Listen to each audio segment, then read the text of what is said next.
Hi, my name's Phil and I'm one of the ministers here at Beaches Baptist Church. Thanks for watching. This video aims to show how a story from the Bible can help us to respond with faith rather than just fear during this coronavirus pandemic. One of the things that's popped up regularly on my social media feeds in recent weeks is something called "We are not all in the same boat." It's a play on a commonly used phrase. It's the idea that though we are facing the same storm of the coronavirus, we're not actually all in the same boat. Our boats are different because we're quarantined separately. For some, the past few weeks have been a welcome break, time to relax with family or those that we live with, time out from the hectic onslaught of everyday life. For others of us, the past month has been a war of attrition filled with many difficulties and struggles. Some of us have never felt more alone, whilst others of us are longing for a time of tranquility when we can be on our own. Some of us now have tidier gardens and more money than when the quarantine began, whilst others of us have lost our main source of income and are wondering how we're going to put food on the table. Same storm, different boats. The Gospel of Luke tells the story of a storm which broke out on the Sea of Galilee. Jesus and his disciples were in a boat crossing from one side to the other when a ferocious storm broke out on the water. Even though some of them were experienced sailors, the waves were crashing over the boat and they feared for their lives. Life can bring many different storms: loneliness, bereavement, financial difficulties, relationship issues, troubles with our family or at work. The list goes on and on. When these storms come, it's natural for there to be fear, just as the disciples were afraid in the boats, so we can be afraid in our lives. Maybe you feel fear in your life right now. Although a certain amount of fear can be healthy and help us to avoid danger, too much fear can be crippling and leave us unable to function properly. I wonder if you or someone close to you is afraid right now.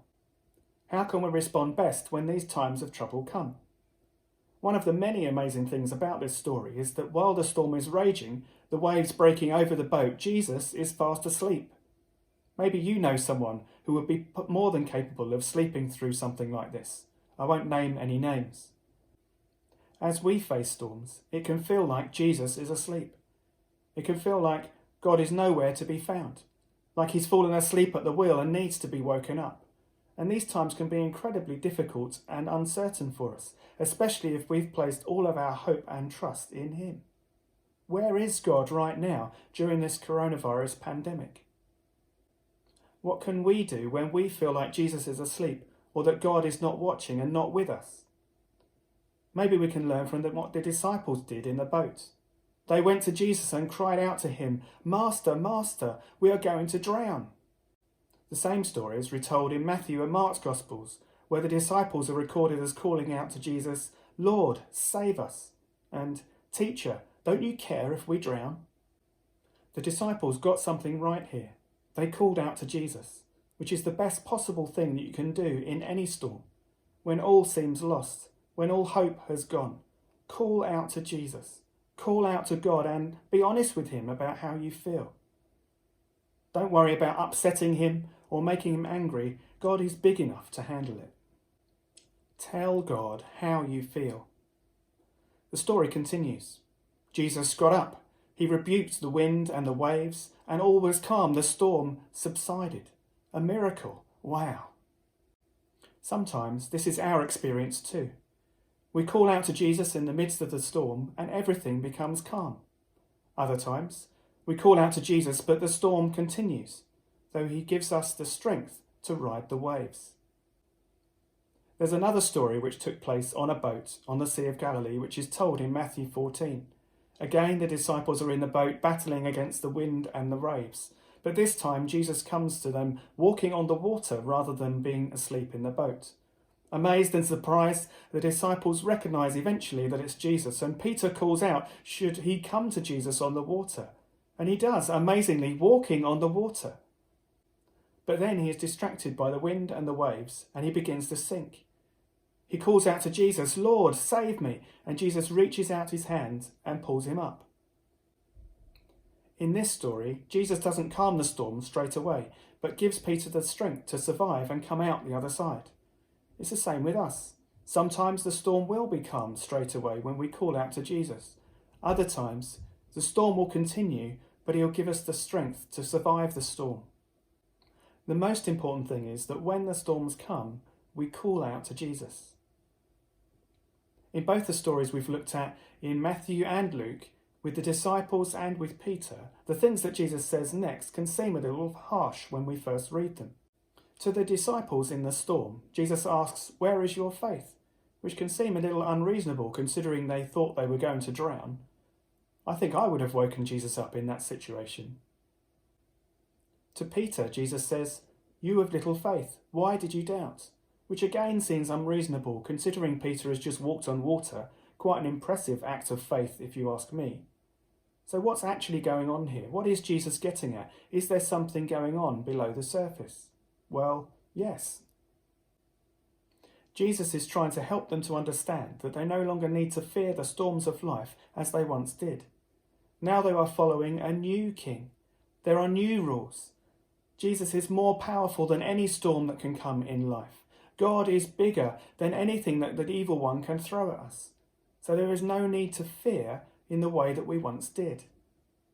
By asking the disciples about their faith, Jesus is trying to help them to see the difference that having faith in him can make during the storms. Jesus can calm the storm. And if the storm is not calmed, he can give us the strength to ride out the storm and to come out the other side, often stronger than when we went in. And the incredible good news of the gospel is that even if we do die, that's not the end, because Jesus has conquered death. He died and rose again so that we no longer need to fear death. The reality is that the storms of life will come, and it's natural to feel fear, but we can keep our fear in check by having faith in Jesus as our Saviour. He can calm the storm, he can give us strength to ride out the storm, and even if the worst does happen, death is not the end because Jesus has conquered death. We just need to put our faith in him. So I would encourage you, as we face this current storm together, even if we are in different boats at this time, to keep feeding your faith rather than your fear. Think about the things that may feed your fear. Maybe we don't need to watch the news quite so regularly, or look at the papers, or go online, or see our social media streams. Maybe we can cut down on some of those things. And instead, we can do some things which feed our faith. Praying, calling out to God as the disciples did to Jesus in that boat, being honest with him about how we feel, and listening out for his response. Reading our Bibles, spending time in worship. Feed your faith, not your fear. As we do these things, as we feed our faith, often what we find is that the storm is placed in its proper perspective in relation to God, in relation to his love for us and the promises that he's made for us, in relation to his awesome power. God is bigger than any storm, and he is bigger than the one who sends the storms. For those of you who are following this talk via the Sunday Circular, the next song is Blessed Be Your Name by Matt and Beth Redman. There's a link to it below also. It's a song that speaks about committing to follow God and keep faith in him, whether their times are good or bad. Matt and Beth Redman wrote the song after they themselves had been through several miscarriages. It's a song that they used to express their commitment to stick with God, even in times of trouble. Maybe as we listen to this song, maybe sing along, we can use it to respond ourselves and say, we will keep feeding our faith rather than our fears. God bless you.